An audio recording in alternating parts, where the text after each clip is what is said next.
आपल्या सर्वांना ज्ञात आहे की 29 तारखेला जे काही नामनिर्देशन दाखल करण्यात आलं, तर शेवटच्या 2 ते 3 मिनिटांमध्ये एक नाट्यमय घडामोडी घडल्या आणि तिथे भुसरडी येथील राहणारे अमोल शांताराम पाटील यांनी डमी उमेदवारी फॉर्म दाखल केला आणि त्यानुसार मी एक पत्रकार परिषद घेऊन थेट माननीय आमदार साहेबांवर आरोप केले होते की हा डमी उमेदवार जो उभा केलेला आहे तो माननीय आमदार साहेबांनीच उभा केलेला आहे, अशा पद्धतीचं मी सांगितलं होतं. त्यानंतर लगेचच आमदार साहेबांनी एक छोट्या छोट्या का होईना 2-3 पत्रकार परिषद घेतल्या आणि त्यात ते बोलले की याच्याशी माझा कुठलाही गाडी मात्र संबंध नाही, लोकशाही आहे आणि लोकशाहीमध्ये कोणी पण करू शकतो. नक्कीच आमदार साहेब, आप्पासाहेब, तुम्ही बोलताय ते बरोबर आहात की लोकशाहीमध्ये कोणीही उमेदवारी अर्ज दाखल करू शकतो. हे तर मी पहिलेच बोललेलो होतो. ही लोकशाही सुदृढ आणि बळकटी करण्याचं एक लक्षण आहे. परंतु तो जो काही उमेदवारी अर्ज भरला गेलेला होता हा लोकशाही मार्गाने भरलाच गेलेला नव्हता, तर हा आमदार साहेबांच्या थटिंगशाही, गुंडगिरी आणि दहशत यानुसार तो भरला गेलेला आहे, असा थेट आरोप माझा आमदार साहेबांवर. आमदार साहेबांनी असं सांगितलं की या उमेदवाराशी माझा काडी मात्राचा संबंध नाही. मला काही 2-3 प्रश्न आमदार साहेबांना विचारायचे. या प्रश्नांची उत्तर जर कधी आमदार साहेबांनी दिली तर मी मान्य करेल की बाबा हा आमदार साहेबांशी या मात्राचा संबंध नाही.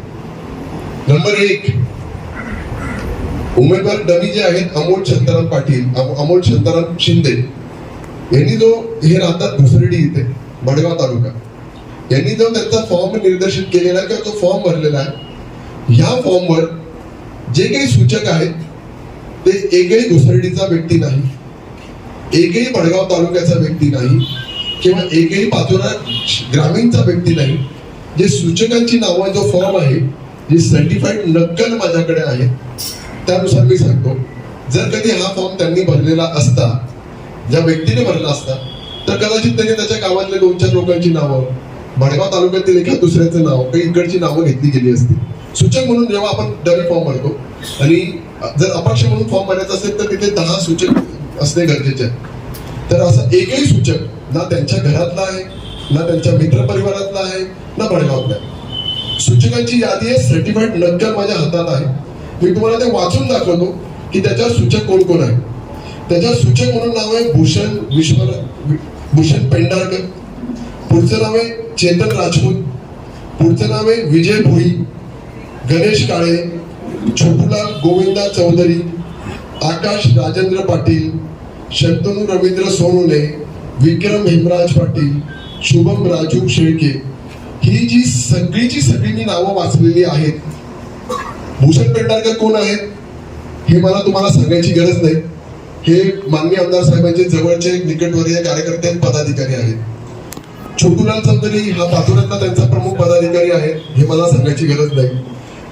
हाईट म्हणजे सगळ्यात महत्त्वाचं विजय भोई हा त्यांच्या कार्यालयीन कामकाज करणारा व्यक्ती, म्हणजे त्यांच्या ऑफिसमध्ये कामकाज करतो. तुम्ही पत्रकार नेहमी जेव्हा तिथे गेला असाल तर तुम्हाला त्यांनी पाणी देण्याचं याचं त्याचं काम केलेलं आहे. आकाश राजेंद्र पाटील म्हणजे आमच्या इथे राजू भाऊ आहेत, हा त्यांचा मुलगा आहे.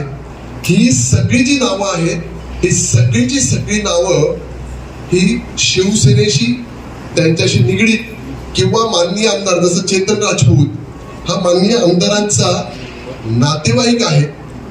मग आप्पासाहेब जर कधी त्या व्यक्तीला फॉर्म भरायचा होता तर त्याने त्याचा कुठला नातेवाईक, त्याचा मित्र परिवार, त्याच्या घरात, त्याच्या आजूबाजू गावाचे कोणीच घेतले नाही आणि त्याला तुमचेच लोक कसे सापडले किंवा ते त्याचेच कसं काय आले, याचा प्रश्न, ह्या प्रश्नाचं उत्तर मला आमदार साहेबांनी द्यावं. मला त्याचा पुढचा प्रश्न असा विचारायचा आहे की ज्यावेळेस तो नामनिर्देशित करायला गेला त्यावेळेस त्याच्याबरोबर कोण कोण होतं. त्यावेळेस माननीय आमदारांचा स्विस साईड, ज्याला आपण पीए म्हणतो, ते राजू पाटील त्यांच्याबरोबर होते. त्यावेळेस माननीय आमदार साहेबांचा साला, सक्का साला, त्याचं नाव आहे एकनाथ पाटील, हा त्यांच्याबरोबर होता. माननीय आमदार साहेबांचा सगळ्यात जवळचा नातेवाईक समाधान पाटील हा त्यांच्याबरोबर होता. सर्व शिवसेनेचे प्रमुख पदाधिकारी किंवा माननीय आमदार साहेबांचे नातेवाईक हे त्याचा फॉर्म भरण्यात तिथे गेले होते. याच्याबद्दल आता आमदार साहेबांचं काय म्हणणं याचं उत्तर द्यावं. त्याच्या पुढचा मला प्रश्न असा आहे की ज्यावेळेस त्यांनी नामनिर्देशन पत्र दाखल करून झालं, ज्यावेळेस तो परत जात होता त्यावेळेस माननीय आमदार साहेबांचा पुत्र सुमित किशोरप्पा पाटील त्याला रिसिव्ह करण्याकरता, त्याला घेण्याकरता तिथे आलेला होता. त्यांची गाडी तिथे आलेली होती. इतकी दटिंगशाही, इतकी गुंडगिरी त्यावेळेस त्यांनी तिथे त्या भर चौकात, शिवाजी महाराजांच्या चौकात केली होती की दिवाळी सारखा सण असताना सुद्धा माननीय आमदार साहेबांच्या कार्यकर्त्यांनी आणि त्यांनी स्वतःने केलेल्या गुंडगिरीमुळे आणि दहशतवादामुळे माझ्या इथले असलेल्या व्यापाऱ्यांचे काही काळाकरता दुकानं बंद झाली होती, व्यापार काही काळाकरता थांबला होता.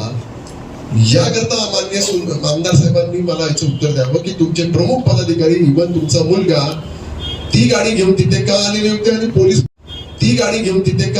आणि पोलीस प्रोटेक्शन मधून त्याला आजच्या तारखेपर्यंत अज्ञातस्थळी का आणलं आहे.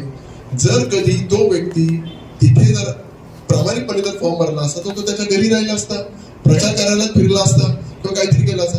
आजही तो, त्याची कुटुंबीय हे त्याच्या घरी नाही, ते बाहेर आहे. याचं उत्तर आमदार साहेबांनी द्यावं.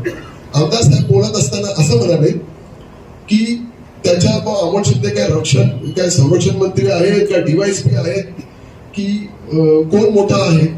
म्हणजे खरं तर ती जी पत्रकार परिषद जेव्हा मी बघितली त्यावेळेस आमदार साहेबांनी पहिले 2-3 वाक्य अमोल भाऊ शिंदे असं बोलत गेले आणि शेवटाला त्यांनी त्यांच्या संस्कृतीचं दर्शन देऊन टाकलं आणि शेवटी करत ते माझ्यावर भावड्या खालच्या हीन दर्जाच्या पातळीवर त्यांनी माझ्यावर यथोचित सत्कार बोलत गेले.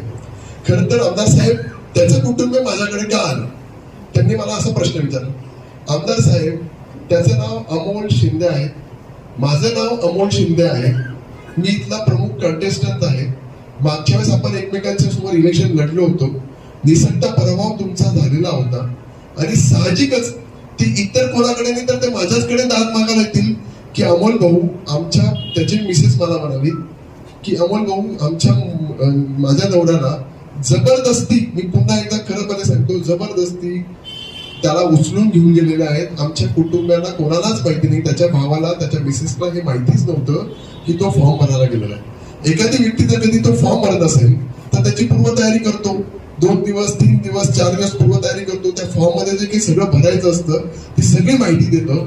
मग पूर्ण फॉर्म हा निरंक कसा लिहिला गेला, घाईघाईत का भरला गेला, याचं उत्तर का नाही देत आमदार साहेब.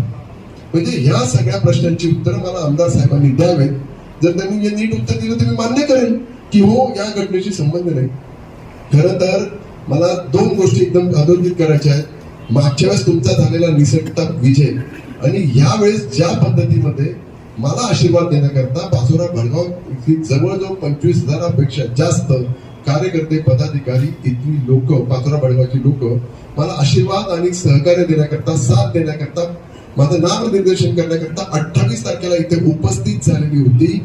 हा सगळा माहोल बघून त्यांना त्यांचा पराभव त्यांच्या डोळ्यासमोर दिसला आणि काय झाले, आप्पासाहेबांना 2 टर्म ते आमदार होते, त्याच्यामुळे सत्तेची लालसा त्यांना लागली, एक अहंकार वृत्ती त्यांच्यामध्ये झालेली होती की बा मला पुन्हा एकदा आमदार व्हायचंय. आपण म्हणतो ना एखादी गोष्टीचं रक्त तोंडाला लागतं, तसं सत्तेचं रक्त माननीय आमदार साहेबांना लागलं आणि पुन्हा एकदा आपल्याला आमदार कसं होता येईल याच्याकरता झटपट त्यांची करावी, झटपट त्यांची झाली आणि म्हणून घाईघाईमध्ये त्यांनी एक डमी उमेदवार अमोल शिंदे इथे उभा केला. मला खरं तर आमदार साहेबांना या निमित्ताने आपल्या पत्रकार परिषदेत विनंती करायचं आहे. आमदार साहेबांनी मागे सांगितलं होतं की तुम्ही पहिला नाही तर शेवटून पहिला येणार आहेत. त्याच्या पुढे मी तो बात सांगतो की ही जी घटनाक्रम घडली ना त्याच्यामुळे कदाचित आप्पासाहेब तुमचं डिपॉझिट सुद्धा जमा होऊन जाईल. म्हणून माझी तुम्हाला या पत्रकार परिषद निमित्ताने आप्पासाहेबांना एक विनंती करू इच्छितो आप्पासाहेब की आपले नेते माननीय एकनाथजी शिंदे यांची जर कधी तुम्हाला इज्जत वाचवायची असेल तर तुम्ही जनतेची माफी मागून स्वतःची डिपॉझिट, म्हणजे तुमची डिपॉझिट चालली जाईल ना, तर ते डिपॉझिट वाचवण्याकरता तुमची डिपॉझिट वाचून घ्या. ते डिपॉझिटला भरलेले पैसे तुमचे तुम्ही परत स्वगृही परत करून घ्या आणि तुम्ही माघार करून घ्यावी अशी या निमित्ताने विनंती माझा त्यांना सांगणं माझं आहे की माननीय आमदार साहेबांनी करून घ्यावी. कारण पाचोरा भडगावतील सर्व संपूर्ण जनतेचा, एक सुसंस्कृत असलेल्या जनतेचा पाठिंबा हा माझ्या बाजूने झालेला आहे. त्यामुळे मी पुन्हा एकदा जाता आमदार साहेबांना एक विनंती करतो की मी जे काही 4-5 प्रश्न तुम्हाला विचारले त्याचं त्यांनी उत्तर द्यावं. ते देऊ शकत नाही, पण त्यांनी एक डिपॉझिट स्वतःची वाचवण्याकरता माघार करून घ्यावी या निमित्ताने सांगतो आणि थांबतो. धन्यवाद.